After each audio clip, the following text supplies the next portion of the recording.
I found a leak in one of my hoses the other day. The holes look like teeth marks, so I'm guessing that my dog was playing around.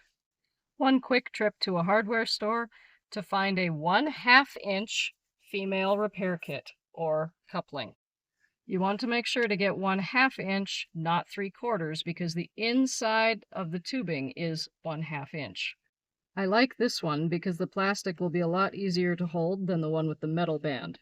Sadly, I will not be able to reuse this nice handle, which is why I had to buy the kit. Use heavy-duty scissors to cut the hose below where the damage is. Remove the packaging from the repair coupling. Make sure the gasket is inside. And loosen the screws on the coupling and slide it onto the hose. Now comes the tricky part. You need to cut the fabric away so you can get to the tubing for the next couple of steps. I found it useful to cut a slit down so that I had easier access to the tubing. Here's the slit. You'll need that later. Next, pull the tube out so you can push the barb down into the tubing. This might take a little fiddling. This is why it's important to get a 1/2 inch barb, because any larger than that will not fit inside of 0G or pocket hose tube. Do your best to slide the tubing all the way onto the barb.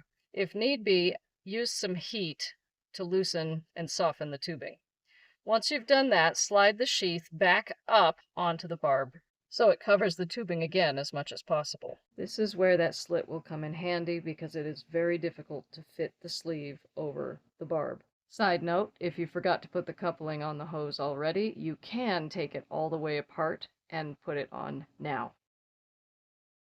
Now slide the coupling up over the barb. Make sure that you are grabbing both the barb and the sleeve when you tighten the coupling down.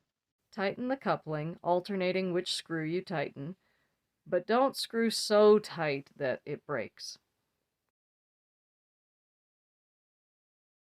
That's it, we're all done. Now screw it back onto the faucet and test to make sure that there are no more leaks.